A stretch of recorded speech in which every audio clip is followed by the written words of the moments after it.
si Amy Marcos, at itong si Cynthia Villar.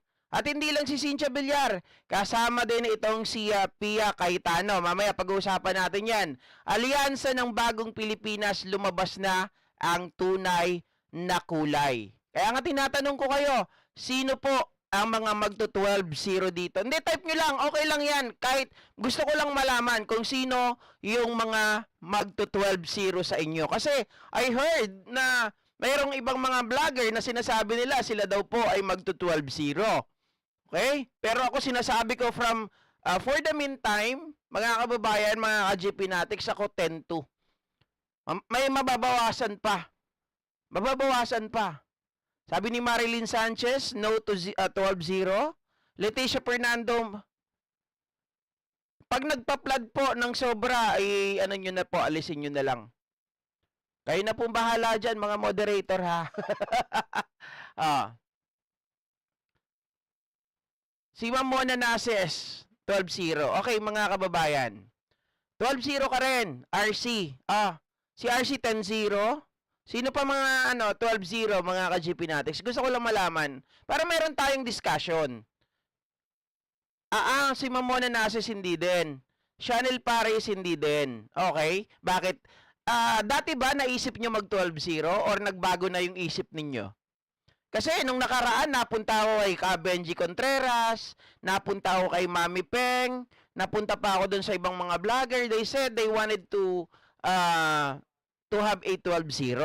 Si Jeffrey 12-0, Neil Darcea 12-0. Okay, mga kababayan, gusto ko ngayon impluwensyahan na kayo na tayo ay magbago na. Huwag na kayong magto 12-0. Bakit?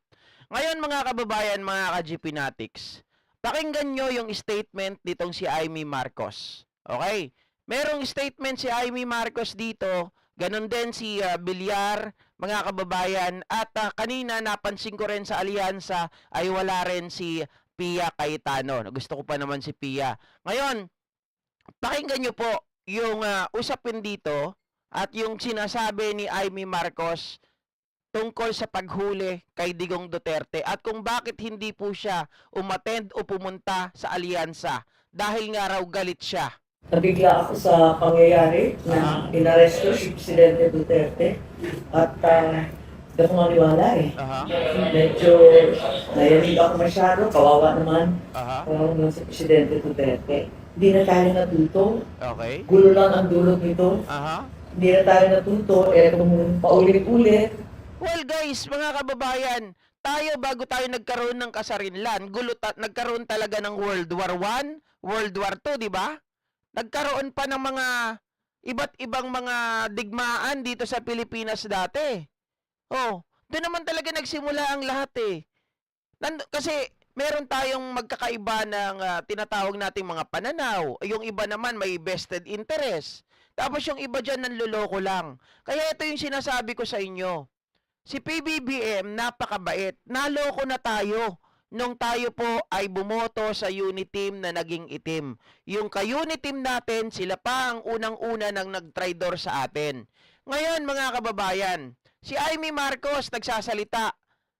Biruin nyo, kinakampihan niya pa itong mga Duterte.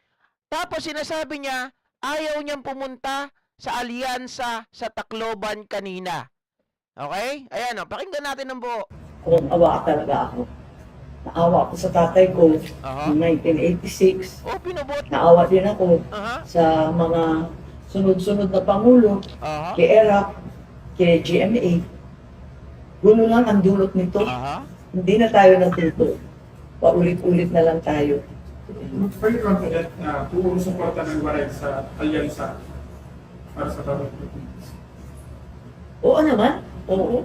Ang mga waray naman tumutulong. Ito nga lang, namumroblema ako. Medyo nabigla ako sa pangyayari na inaresto si Presidente Duterte. At hindi ako maniwala eh. Medyo nayanig ako masyado. Kawawa naman. Kawawa naman si Presidente Duterte. Naawa siya kay Duterte, pero hindi siya naawa na kapag pinatay ni Sara yung kapatid, yung ading niya. Hindi rin siya naawa na papatayin ni Sara Duterte yung kanyang hipag. Hindi rin siya naawa, napapatay ni Sara Duterte yung kanyang pinsan. 'Di ba? Mga kababayan, huwag niyong sabihin na yun ay biro lang. Huwag niyong sabihin na yun ay out of emotion lang. Okay lang, yung out of emotion kasi, yung dala ng kanyang galit, yun ay impronto. 'Di ba? Pero siya, before that event, siya ay nakipag-usap na sa isang mamamatay tao to kill President Bongbong Marcos, F. Elisa, and Speaker Martin Romualdez. Hindi siya naawa doon. Hindi rin siya naawa, mga kababayan, sa mga biktima ng tinatawag natin extrajudicial killings. Huwag na nating pag-usapan yung mga, sabihin natin, mga adik. Mga adik talaga na mga lulong na. 'Di ba? Ako, sa totoo lang, sabihin natin, hindi ako magpapaka-ipokrito sa inyo. Pag adik na, lulong na, at wala nang magandang gustong gawin, 'di ba, yung pabalik-balik na lang sa bilangguan, pag lalabas, gagawa na naman ng krimen, okay lang sa akin yun, matigok na sila. 'Di ba? Kasi wala namang gagawing maganda yan magpababalik-balik lang yan. Kaya lang, ang gusto natin, may due process pa rin. Ang gusto natin, walang nadadamay na mga sibilyan, mga walang alam, mga inosente, mga kabataan na inalisan, dineprive yung kanilang mga buhay. 'Di ba? Mga kababayan, hindi ba naisip ni Amy Marcos yon? Isang tao na utak ng lahat, etong si Digong Duterte. Kung hindi niya inutusan etong mga pulis, kung hindi niya pinalaki yung ulo, meron pang isang pulis dyan, kayabang-yabang Sabi niya, mabigat na raw sa kanya yung badge. Anak ng tinapa, na background check natin. Ang nangyari pala doon sa pulis na yon, merong isang sundalo na pinatay nila doon sa checkpoint. Sila po, yung pulis na yon na kayabang-yabang, ay isa pala dapat sa, tawag dito, natanggal na sa pagiging pulis. Pero nagulat ako, mga kababayan, pinabalik din siya after nila matanggal. Nagkaroon sila, na-reservice din sila ulit. Sino nag-reservice sa kanila?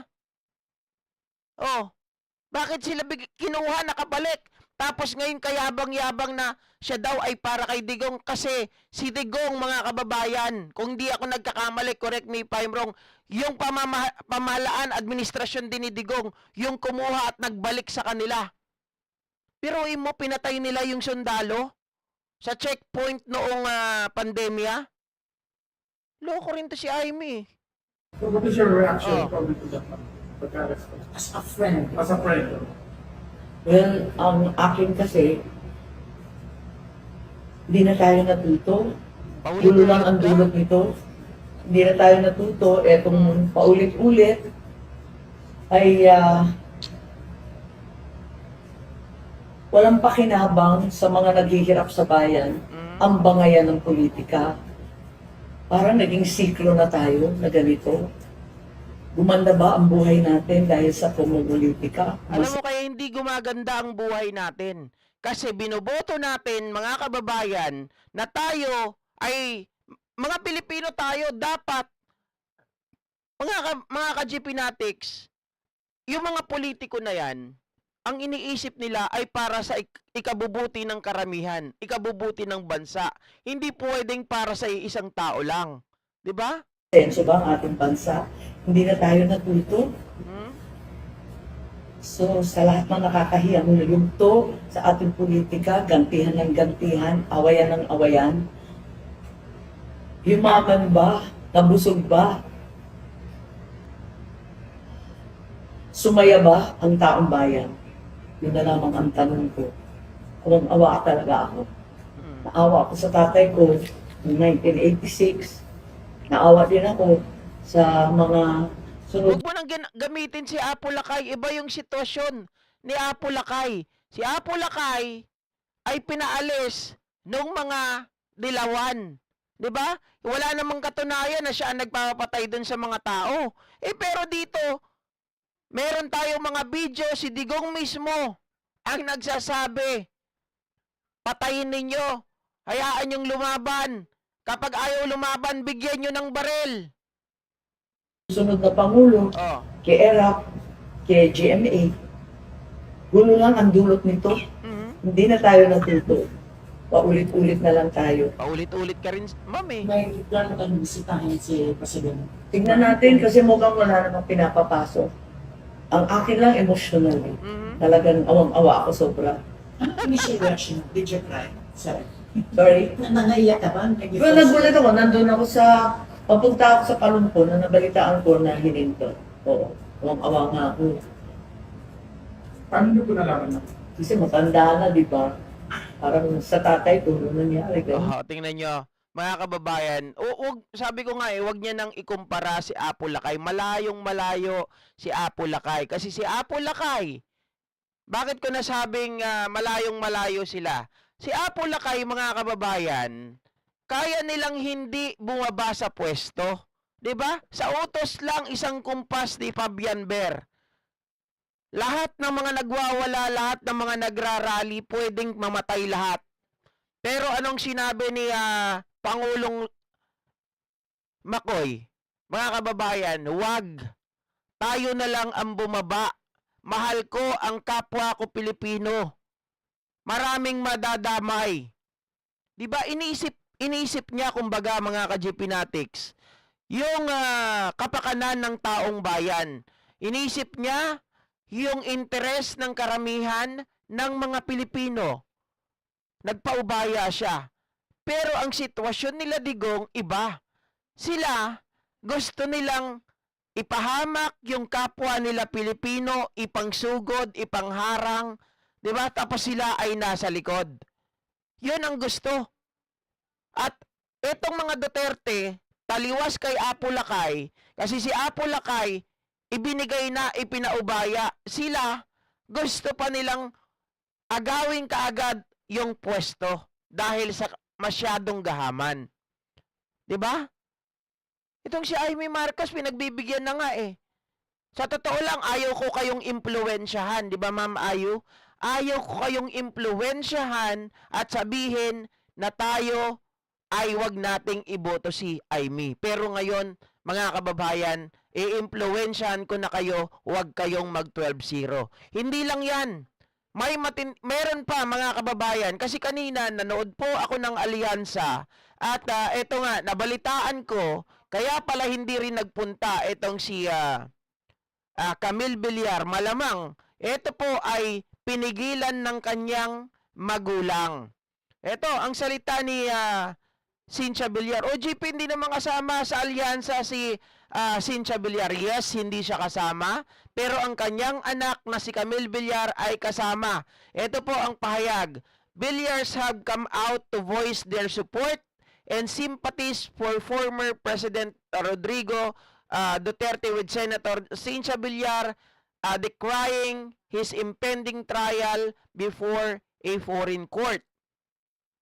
Kaya po hindi sila pumunta dahil nagluluksa daw sila, umiiyak sila sa pagkakahuli dito kay Digong Duterte.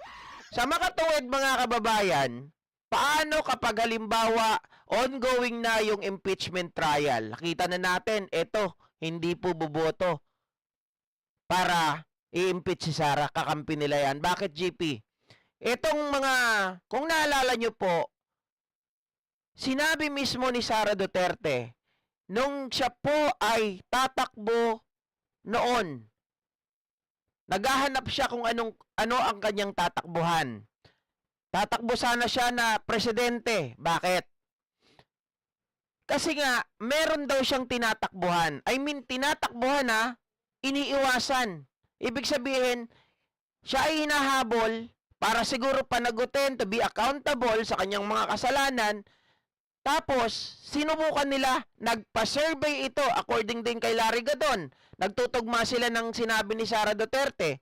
Tapos, nung nag-survey sila, kulelat itong si Sara Duterte. And that was the time na itong si Manny Villar, na asawa ni Cynthia, he was advised.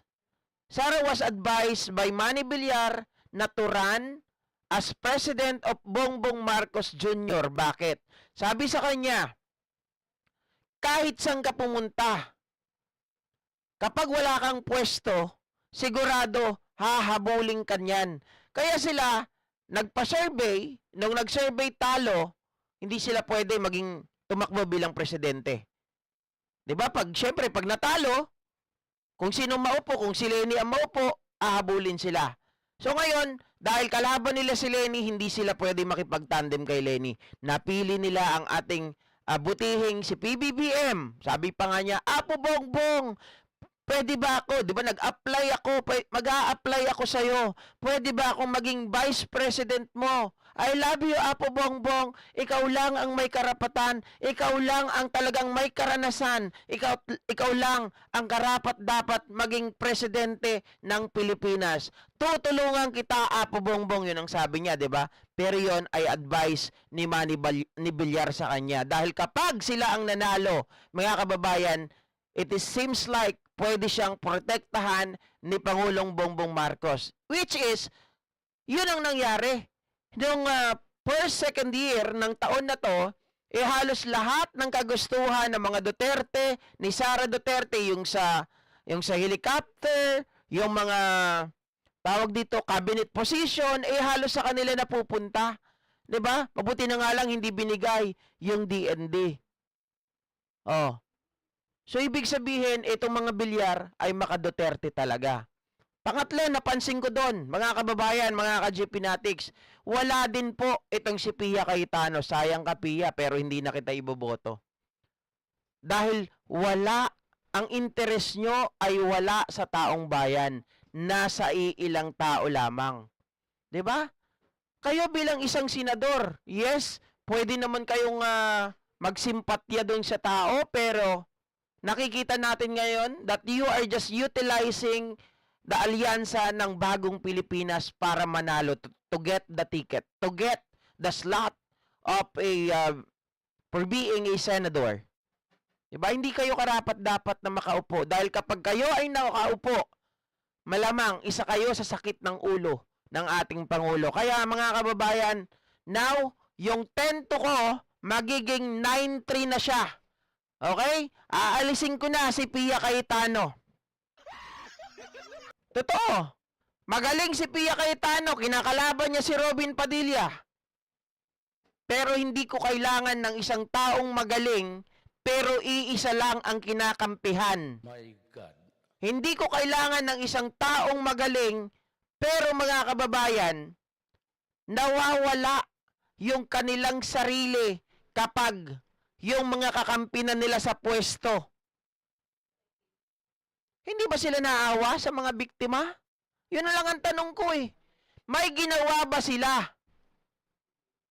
Nung namatay sila Kian de los Santos, ang balita ko pa nga dyan, mga kababayan eh. Sa totoo lang dahil nagkanda leche-leche na yung war on drugs ni Digong, yan si Kian de los Santos, pinalalabas nila yung tatay adik. Yung kamag-anak, pinalalabas nila adik. Paano nila ginawa yon? May nagsabi sa akin, ito, talagang mga kababayan, rumors to pero sabi nila totoo daw. Kasi yung nagsabi sa akin, isa doon sa mga troll na ginamit gumawa ng write-ups tungkol sa pamilya ni Kian de los Santos at palabasin na sila ay talagang nagbebenta ng droga, na involved sa droga para masira po yung credibility. Ang tindi, di ba? Oh, biruin nyo yun, nag-hire sila ng maraming troll to destabilize, discredit yung mga victim. Oh, tapos sa tingin ninyo, kakampihan ko pa tong mga to? Lalong-lalo na si Amy Marcos? Pag ganyan, mga kababayan, hindi makakatulong sa bansa natin, ilaglag natin. Di ba? Bakit mo iboboto yung tao na yan na hindi naman tutulong sa ating presidente? Pabalik-balik na lang dyan. Si Alan Cayetano, kaya palagay ko, kaya hindi yan yung kapatid niya na si Pia, dahil sila, Alan Peter Cayetano, nagsasalita din in favor of Duterte. 'Di ba? Malamang sa malamang, mga kababayan, nag-usap-usap yung magkakapatid na yan. Oh. Kaya wag niyo po akong sisihin. Kung ako po ay magna 9-3 na, noon 10-2, ngayon 9-3, pababa ng pababayan. Oh, magiging spaghetti pababa. Hanggang ano yan eh, ang tawag ko dyan, process of elimination. My God, I hate. Oh, sa Judy Kayanong, 8-4 daw. Ako 9-3 pa lang, so far. Pero mukhang may tatanggalin pa ako ng iba dyan. 'Di ba? Sabi ni Bernie Pogi Channel, the best thing. Wag nang iboto ang Kala ko Pogi Trapo pala. Iba kasi nabasa ko doon, may tumatawag eh. Sabi ni Arnold, idol kasi nila yon, di naniniwala sa Diyos. Kaya karma inabot, PBBM ako, mabuting tao, di marunong magbura. Tama. Doon tayo sa tao na pinipilit na iangat ang bansa natin. Doon tayo sa tao na tinutulungan ang bayan, yung interes ng bayan. Kita nyo nga, kaliwat kanan ang paninira ng mga Duterte sa kanya, nagtatrabaho lang. Oh. Sabi ni Brot Jack, sina Bongbong at Irene magkamukha? Si Aimee na iba. Mary Ann Gimon. Oh, 'di ba? No to Cayetano rin daw si Mamona Nases. Oh. So akin na, tatanggalin ko na si Aimee, tanggal na talaga 'yan. Tanggal si Villar, si Camille, tanggal din mga ka-JP Natics, itong si Pia Cayetano. Okay?